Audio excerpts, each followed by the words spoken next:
Muy buenas tardes a todos. A continuación, el grupo va a exponer el video explicativo acerca de las técnicas de muestreo, tamaño de muestra y prueba de hipótesis para dos muestras, exponiendo un ejercicio en referencia a cada una. En este ejercicio de técnicas de muestreo aleatorio simple, necesitamos determinar para una muestra de n minúscula igual a 12. Primero enumeramos nuestros datos desde el 000 hasta el 134, que es nuestra cantidad de datos. Primero, en el método de muestreo aleatorio simple por calculadora, utilizamos la función rand de la misma y definimos la posición, como se ve en la tabla. Para cada posición tenemos un número que está en nuestra tabla de datos. Una vez hecho eso, sacamos la media o el promedio de esos datos. Asimismo, en el muestreo aleatorio simple por tabla, elegimos la fila 11 y columna 5 de nuestra tabla de datos aleatorios. Una vez más, elegimos la posición de los 12 datos y el número que corresponde a los mismos. También sacamos el promedio de este método. El muestreo aleatorio por Excel, necesitamos que Excel nos ayude con la operación de muestra y otra vez definimos la posición con esta función y el número que corresponde en nuestra tabla. El promedio, como vemos, es de 53.93. En el muestreo aleatorio sistemático, primero definimos nuestra K, que es con la cantidad de datos que tenemos y sobre la muestra, que es de 12. Una vez definido K, elegimos en ese rango un valor dentro de nuestras posiciones y vamos eligiendo la posición y el número respectivo. Una vez más sacamos el promedio y ahora vamos a la comparación de cada método con el promedio poblacional. En este le hacemos una resta, una diferencia entre el muestreo, el método de muestreo y también la media general. Lo que nos da que el promedio que más se acerca a la media poblacional es el del método de muestreo aleatorio simple por Excel, con 53,93, que difiere en 1,63 a la media poblacional, que es de 55,56. A continuación presentamos un ejercicio sobre el tamaño de muestra, el cual nos dice que determinamos el tamaño de muestra con un nivel de confianza del 95%. Tenemos como datos la población, el nivel de confianza, que en este caso es del 95%, y en nuestra tabla nos da 1.96. El error de nuestra muestra es del 5%, la probabilidad a favor es del 50% y la probabilidad en contra sería el otro 50%. Entonces, a continuación, en la fórmula de la muestra finita reemplazamos los datos y nos da un valor de 100. Ahora vamos a ver pruebas de hipótesis para una muestra grande. ¿Cómo nos damos cuenta que es para una muestra grande? Tenemos que tener en cuenta que tiene que ser la muestra mayor a 30 para considerarse grande. En este caso lo es. Entonces vamos a ver los datos que nos dan, que es el alfa de que es igual a 0.01, el promedio general que va a ser igual a 64.91, la desviación que es igual a 20.85, las muestras que son 45, el promedio de las muestras que es igual a 65.32 y la desviación de la muestra que es 25.52. Como es para una muestra grande, debemos tomar en la desviación y el promedio general. Entonces, como primer paso, tenemos que colocar lo que es la hipótesis nula, la alternativa. Como segundo paso, encontrar el punto crítico. En el punto crítico, ¿cómo lo sacamos? Con la campana de Gauss. 0.5 de la campana de Gauss menos el alfa, que es 0.01 en nuestro caso, como nos da como resultado que es igual a 0.49. Este 0.49 vamos a la tabla Z que encontramos que nos da un resultado del 2.33. En el tercer paso determinamos el estadístico de prueba para muestras grandes, que en este caso es 0.3.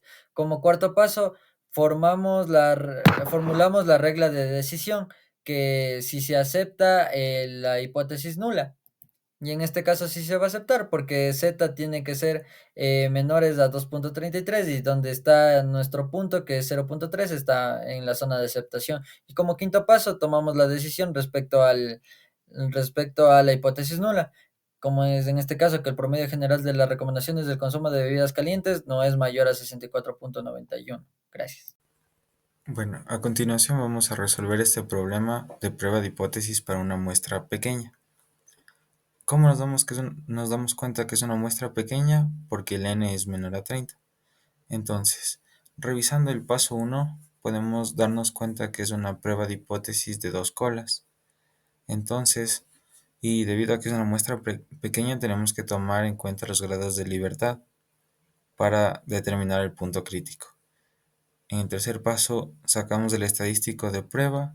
En el cuarto paso, armamos nuestra regla de decisión y en el quinto concluimos. El promedio general de ocasiones de consumo de bebidas calientes es igual a 17.10.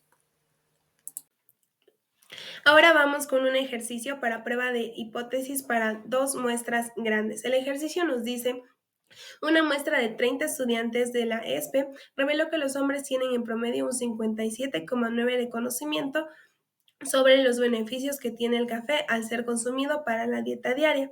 En una muestra de 45 estudiantes, nuestro N2, las mujeres tuvieron un 68,4 de conocimiento. Supongo que la desviación estándar de los hombres es 21,4 y de las mujeres 13,7. Suponemos un alfa de 0,10 y probamos la hipótesis. El promedio de conocimiento de los hombres es mayor al de las mujeres. Primer paso, establecer la hipótesis nula y la alternativa. Teniendo en cuenta que nu1 es los hombres, ponemos que nu1 va a ser mayor a nu2, que serían las mujeres. Como es mayor, sería una cola derecha. Segundo paso, establecemos nuestro punto crítico restando al 0,5 nuestro alfa, que en este caso es 0,1. Eso nos da 0,4 y buscamos en el apéndice de áreas bajo la curva Z. Nos da 1,29. Tercer paso, calculamos nuestro estadístico de prueba con la fórmula de Z que se ve ahí. Nos da menos 2,38. Ahora, cuarto, establecemos nuestra regla de decisión. La hipótesis nula se acepta si Z es menor o igual a 1,29. Como vemos en el gráfico, Z sí es menor a 1,29, por lo que quinto tomamos una decisión, aceptamos la hipótesis nula y establecemos que el promedio de las mujeres no es menor al de los hombres. Vamos a hacer las pruebas de hipótesis para dos muestras en relación. Se tiene datos sobre proporciones de éxito de dos muestras en las que se toman valores mayores a 50% para considerar que sirven. Se quiere verificar las proporciones de éxito son significativamente diferentes entre ambos grupos. Se usa un nivel de significancia de 0.5. La primera muestra tiene un N de 26, de los cuales los datos nos sirven 13, y de la muestra 2 tiene un N de 36, de los cuales nos sirven 16. Estos datos son sacados de la base de datos de la pregunta 8 de la encuesta realizada, que está en relación a mi trabajo individual.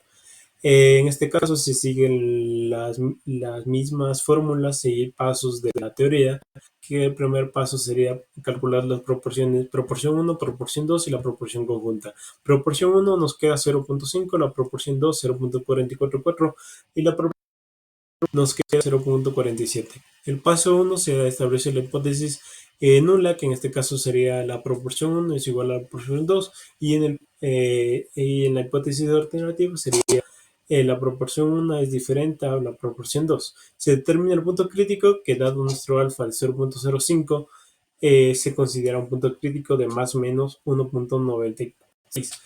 Dado la fórmula del paso 3, se llega a una conclusión de que Z es igual a 0.47 y se prosigue con el paso 4, que es alarmar la regresión. La hipótesis nula se acepta si está entre los valores de más 1.96.